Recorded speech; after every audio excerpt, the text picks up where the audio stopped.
À notre émission de la semaine, nous recevons en première partie Madame Joyce Nsana. Madame Joyce Nsana, c'est une artiste qu'on a retrouvée facilement avec Nuit d'Afrique, grâce à Nuit d'Afrique d'ailleurs, à qui on dit merci. Et Joyce Nsana, d'ailleurs son nom qui est joyeux quelque part, nous parle aussi un petit peu de sa vie, de sa carrière. Et cette dame, elle nous parle aussi d'un élément qui nous a toujours frappé quand on parle de la sorcellerie chez les enfants, quelque part. C'est terrible. Elle est artiste, elle chante, une dame aimante. On l'a avec nous en interview aujourd'hui. Elle nous vient de l'Afrique centrale. En deuxième partie de l'émission Madame, Monsieur, nous vous présentons un court reportage. Nous sommes allés dernièrement sur la rue Jarry, dans le quartier Ville-Saint-Michel, à qui nous disons grand bonjour à tous nos amis, à tous nos téléspectateurs de Ville-Saint-Michel et bien sûr de Montréal. Mais particulièrement là, se tenait une grande soirée, SIN 2024. SIN 2024, on avait décidé de donner des trophées aux différentes personnalités, mais pas seulement aux jeunes noirs, aux jeunes de partout, aux gens de partout qui, avec leur talent, en fait, on célébrait le talent et on donnait des trophées à ces différents jeunes. Et il y avait la musique rap et tout, et il y avait aussi défilé de mode. Bref, on vous laisse découvrir SIN 2024 avec nos interviews, c'est absolument extraordinaire. Voilà donc le contenu de cette émission. Madame, Monsieur, bonsoir. Ici Henri Ngaka. Bienvenue à notre magazine de télévision. Bougez pas, ça va causer après ces messages publicitaires.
Et nous voilà de retour à notre magazine de télévision. Madame, Monsieur, encore une fois, bonjour ou bonsoir, où que vous soyez actuellement dans ce bas monde. Nous sommes à Montréal, ici aujourd'hui, à ICI Télévision. Nous recevons une grande dame. Elle est originaire, je pourrais vérifier, de l'Afrique centrale, mais elle va pouvoir nous le dire elle-même. Joyce Nsana. Bonsoir, bonjour, comment ça va? Bonsoir, je vais bien. Merci de m'accueillir. C'est un honneur, un grand plaisir de vous recevoir. Ma chère, je vous vois saper. Hein?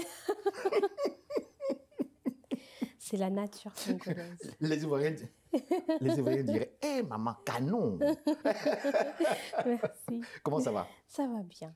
Montréal, pourquoi Montréal? Pourquoi Montréal? Parce que la vie m'a emmenée à Montréal, tout simplement. Joyce Nsana, une découverte, d'après ce que j'ai su, Nuit d'Afrique nous a beaucoup parlé de vous. On vous présente comme étant une princesse qui nous vient de l'Afrique centrale. D'abord, votre nom, Nsana, ça veut dire quoi, ça, Nsana? Nsana voudrait dire orphelin ou ramènerait au terme solitude, parfois. Orphelin, solitude. J'aimerais bien explorer un peu plus ce côté-là avant de continuer, parce que j'ai l'autre question qui suit, je la pose quand même. Qui est Joyce Nsana? Mais avant ça, ces deux éléments-là, oui. Orphelin, solitude. Alors, je la pose directement. Est-ce que vous sentez-vous orphelin? Est-ce que vivez-vous cette solitude très forte étant à l'étranger? Quoi? Parfois, oui, il m'est arrivé de vivre cette solitude comme beaucoup de personnes qui viennent d'ailleurs et qui Mhm. arrivent ici, oui, peuvent se sentir seules. Oui. Mais je veux dire que heureusement, dans mon nom de Sana que j'hérite de mon père, j'ai ce prénom Joyce, qui est le contraire de Nsana, tout simplement. Joyce, c'est vous-même qui l'avez créé ou bien Non, c'est votre famille? c'est mon père, c'est ma mère. Mon père et ma mère qui me l'ont donné. Joyce, qui veut dire la joie, l'allégresse, le sourire, la vie. Mais cette solitude et cette tristesse, est-ce qu'on parle ici d'une solitude qui est spirituelle, au fait, étant à l'étranger, vivant dans un monde différent de votre milieu naturel, malgré les contacts physiques humains, Mhm. se sentir un vide quelque part spirituel où on se sent pas, je sais pas, je vous pose la question. Cette solitude, elle est à la fois, oui, physique, spirituelle, mentale. Mhm. Mais je pense que dans la vie, parfois, il faut apprendre à l'apprivoiser, cette solitude-là. Et à se connecter avec soi-même. Alors maintenant, ma prochaine question que vous connaissez déjà, pour permettre à notre public de bien nous situer un peu, parce qu'on parle philosophiquement. Alors là, je vais descendre maintenant, on va atterrir. Qui est Joyce Nsana? Qui est Joyce Nsana? Qui êtes-vous? Joyce Nsana est une femme, une mère, mais aussi une artiste, auteure-compositrice, Mhm. et qui parle par son art, qui utilise l'art comme la musique plus précisément, comme un moyen de se sentir moins seul, Mhm. d'exorciser de vieux démons Mhm. et de parler aux autres. D'accord. En dehors de la solitude, quoique je sais que c'est quelque chose qui est vraiment très fort, quels sont les thèmes que vous affectionnez dans votre travail? J'ai écouté des extraits de votre musique. J'ai cru entendre le lingala. Oui. J'ai cru entendre aussi un dialecte ou une langue africaine que vous allez nous souligner vous-même. Et nous, ce qui nous intéresse ici, c'est vraiment le contenu. En dehors de la tristesse, de cette solitude, qu'est-ce qui vous inspire? Je vous laisse me répondre. Par rapport à votre langue, d'ailleurs, maternelle. Je suis inspirée par un tas de choses. Je suis inspirée par la vie en général, par ce que je vois autour de moi, par ce que je vis. Et mes thématiques vont s'adresser pas seulement à moi, mais à ceux qui m'entourent, à ce que j'ai vécu. Il y a la guerre, quelque chose que j'ai vécu. La guerre, où? Soyez précis, s'il vous plaît. Le public La nous guerre. suit, il veut comprendre, comme moi-même, la guerre. La Quelle guerre est une où? thématique que j'ai explorée, Mhm. parce que c'est quelque chose que j'ai vécu au Congo. Où? Au Congo-Brazzaville, Oui. mais aussi au Congo-Kinshasa. Mhm. Vous avez vécu, vous, la guerre, personnellement, c'est ça? Tout à fait. Oula, Tout à ok. fait. Étant jeune, étant préadolescente. Et ce sont des choses qui marquent à vie. Et on ne peut pas ne pas... ce ne sont pas des choses qu'on peut effacer de notre mémoire ou de nous. Il y a des thématiques comme la place de la femme, étant moi-même une femme. Et la place de la femme ici, dans notre société, et aussi le fait que les femmes ont longtemps été utilisées comme armes de guerre. C'est un sujet fort, dur, mais important et qu'il fallait souligner, qui est aussi un des thèmes dans ma musique en général. D'accord. On va aller quand même vite. Vous embrassez plusieurs éléments qui sont très, très intéressants. Et là aussi, je vous arrête sur un petit élément qui m'avait moi aussi fait tiquer. Quand on parle ici de femmes utilisées, il y a aussi les enfants utilisés comme armes de guerre, quelque part. Pour le grand public, nombreux, certains suivent aussi, certains savent un peu. On a entendu parler un petit peu vaguement. Exact. Pouvez-vous nous en dire un petit peu plus là, sur cet élément-là avant de continuer? Les femmes sont utilisées comme des armes de guerre, puisque on dit chez nous que pour tuer une nation, il faut passer par la femme. Il faut tuer la femme, entre guillemets, pour pouvoir tuer la nation. Alors quand on fait du mal à une femme, quand les femmes sont violées, quand elles sont abusées, c'est tuer une nation. Oh. Joyce Nsana, Mounoukoutuba. Je vais traduire. Mouniyanjay. Bon, on va traduire. Mulumtuba, ça veut dire je parle. Et ça, c'est en Kikongo parce que je suis moi-même aussi. Au Congo, vous l'avez bien compris, je suis originaire aussi du Bas-Congo, quoique je suis né à Kinshasa. Je ne suis jamais allé dans le Bas-Congo, mais c'est mon héritage, j'y tiens, comme pas possible. Il faut. Ah, j'y tiens. Alors, on va aller tout de suite là à un extrait, premier extrait musical. D'abord, je dis merci à Nuit d'Afrique qui vous a référé ici. Qu'est-ce que vous nous présentez là maintenant? Je présente la chanson Zola. Zola. Zola. Et qui veut dire? Amour. Et le verbe, c'est kuzola. Kuzola. Qui veut dire aimer. Aimer. D'accord. Et Zola est un appel à manifester l'amour dans l'espace et dans le temps. C'est important? C'est Toujours? important, oui. C'est important parce qu'on ne peut pas... Il y a j'allais dire ce proverbe, mais cette phrase qui dit, je pense qu'elle était de qui elle était. Mais écoutez, Le nom va me C'est pas revenir, grave. mais qui disait, aucune révolution ne peut se faire sans amour. Sans amour. Exact. Je pense que ça venait de Che Guevara. Che Guevara, ok. Aucune révolution ne peut se faire sans amour. Oui, D'accord. on peut exister sans amour. Alors Zola nous appelle à manifester l'amour dans l'espace et dans le temps. Et on veut être connecté avec le monde entier. Mais parfois, j'ai l'impression qu'on est déconnecté par ce qui se passe à côté de nous ou à l'intérieur de nous-mêmes. On veut manifester de l'amour ailleurs, mais il faut le manifester d'abord autour de nous. C'est-à-dire avec nos proches. Exactement. Leur montrer qu'en fait, qu'on les aime. Oui, mais leur dire qu'on les aime. Oui, pas Parce que seulement, chez par, nous- des, pas Oui. seulement par des mots, parce que les mots, ils s'envolent. Et c'est vrai.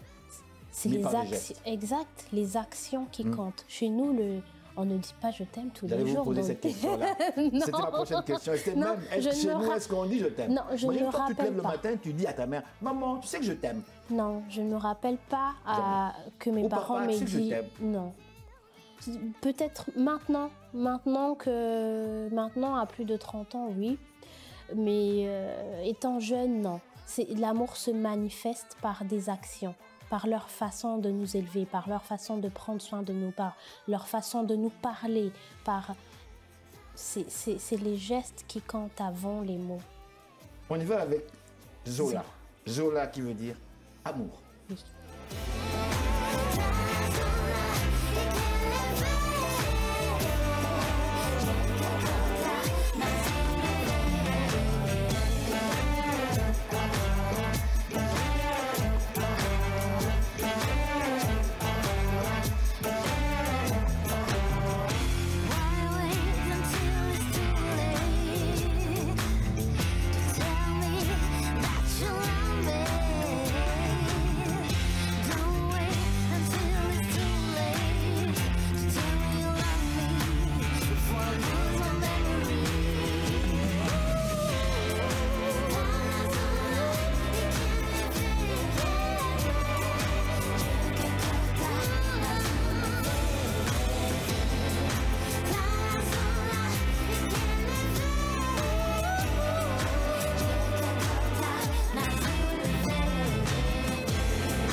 Et voilà, madame, messieurs, nous avons ce grand plaisir, encore une fois, de recevoir Joyce Nsana qui est avec nous.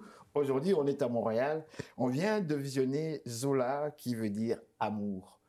Et ma prochaine question, évidemment, ça va vous décevoir. Moi, j'aime bien aimer. Le mot aimer, il est tellement beau. Vivre l'amour, c'est tellement merveilleux. Mais est-ce que c'est pas rêver quelque part? Autre chose. Nous vivons dans un monde où depuis la nuit des temps, on a toujours chanté, parlé de l'amour. Oh, que c'est beau, oh, que je t'aime, moi non plus. D'autres, des Serge Gainsbourg et autres.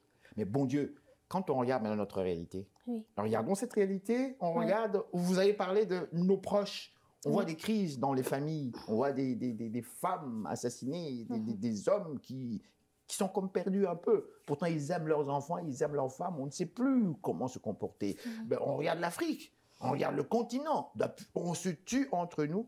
Et les gens ici, en Occident, se disent, mais tiens, ils sont bien sauvages. Pourquoi ces gens-là s'entretuent? On ne comprend pas, on ne sait pas. Et pourtant, quand on nous voit, on aime, on parle d'amour, on aime fêter, on est beau. Mais quelque part, il y a ce problème. Donc, quand je regarde Haïti, ce beau peuple que vous connaissez comme moi, nos frères haïtiens, oh, que c'est beau. Haïti, chérie, l'amour. On a un barbecue qui est là, et qui assassine et qui brûle. Le monde voit. Alors, moi, je m'interroge quelque part, je dis, ben, d'accord, on parle de l'amour, de l'amour, de l'amour, mais on s'en va pratiquement vers une troisième guerre mondiale qui est là.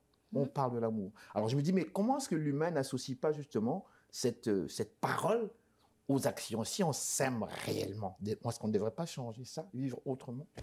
Est-ce que ce n'est pas arrivé? On devrait. La question se pose. C'est pourquoi nous, en tant qu'artistes, justement, notre travail, on va dire, c'est de poser les questions, de faire que les gens se posent ces questions-là. Que les gens s'arrêtent, s'interrogent. Que les gens s'interrogent. Pourquoi est-ce qu'on vit comme ça? Pourquoi?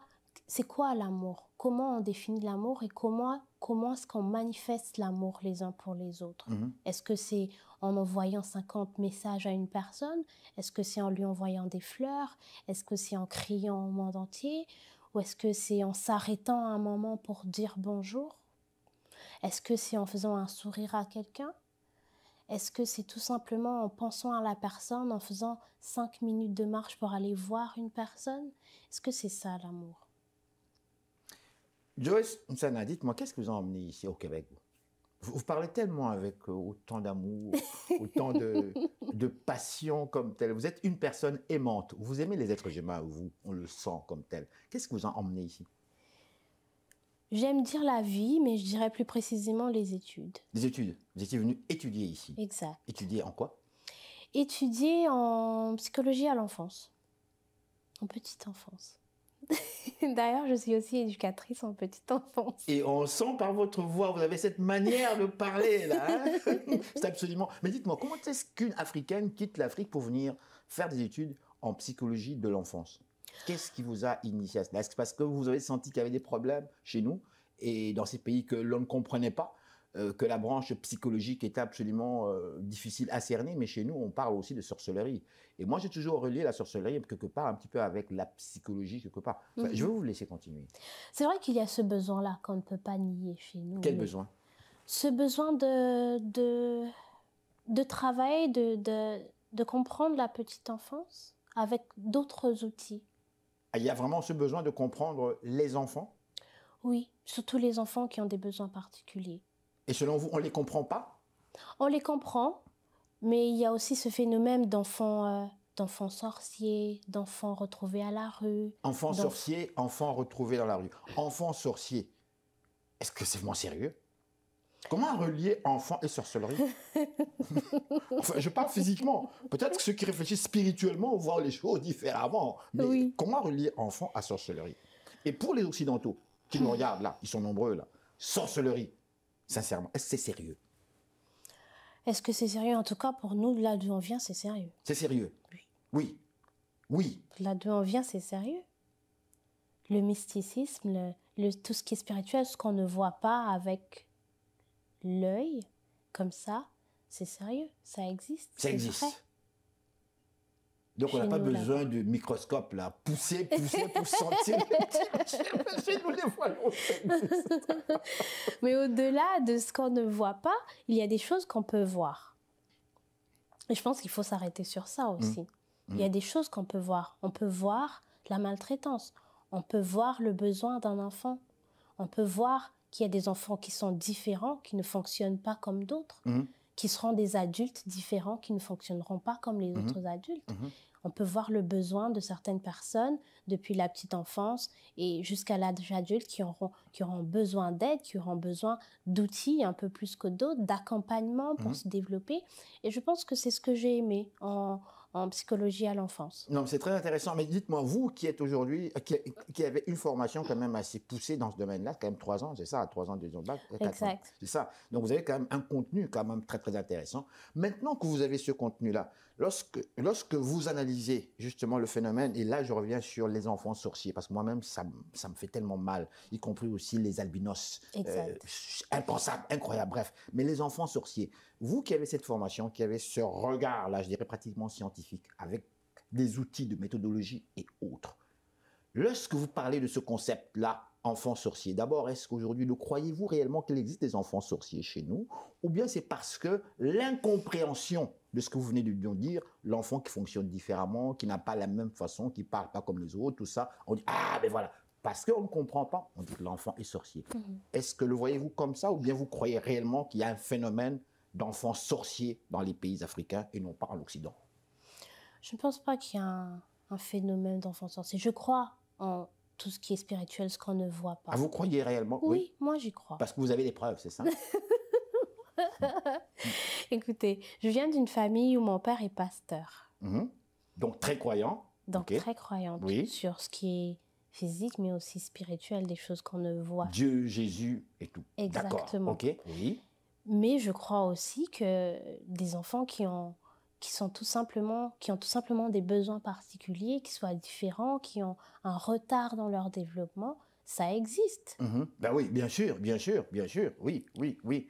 Retard dans leur développement, mais retard ne veut pas dire sorcier. Retard ne veut pas dire sorcier, d'ailleurs, évidemment. aujourd'hui, on a remarqué dans les universités, ça dont je le sais pour l'avoir vérifié réellement, il y a des étudiants qui sont plus lents que d'autres durant les tests. Les universités, on comprend que tous les humains ne fonctionnent pas rapidement. Exact. Il y a des gens qui ont une manière plus lente de fonctionner. Mais ce n'est pas parce qu'ils sont lents qu'ils sont cons ou qu'ils sont niaiseux. Non, pas du tout. Ils sont très intelligents, sauf qu'ils sont lents. Alors, on leur donne plus de temps. Ce sont des accommodements qu'on fait dans les différentes universités. On donne plus de temps. On comprend que l'enfant, que ce monsieur est plus lent, que cette dame est plus lente. Donc, au lieu qu'elle ait 3 heures des examens, c'est peut-être 4 heures, plus que les autres. Et c'est compréhensif. Et quand on regarde les résultats, elle travaille très bien. Exact. Donc, ce n'est pas une sorcière. Non. Joy Nsana, je suis très content de vous recevoir. Je parle trop. Le mot de la fin, qu'est-ce qu'on doit retenir avant de passer à une vidéoclip? J'avais prévu 3, mais on passera à une deuxième. Le mot de la fin, qu'est-ce qu'on doit retenir de cette belle interview d'une dame qui nous vient de l'Afrique centrale comme telle? Alors, ce qu'on pourra retenir, c'est que l'album que je présente d'abord, qui s'appelle Telama. Telama? Oui. Qui veut dire? Lève-toi. Ok. Telema alors? Telema en lingala. Oui. Telama en Kikongo. Telama, d'accord. Ok. Et Telama pour aller où? Telama Wadiata. En fait, la phrase était Telama Wadiata. Oui. Lève-toi et marche. Marcher pour aller où? Se tenir, se lever. Marcher pour aller vers un endroit tous ensemble. Marcher ensemble, se lever. C'est ce que je voudrais qu'on retienne. Donc, votre album, Telama, marcher ensemble, marcher. Joy Nsana, merci. Merci. On y va avec cet extrait de vidéo.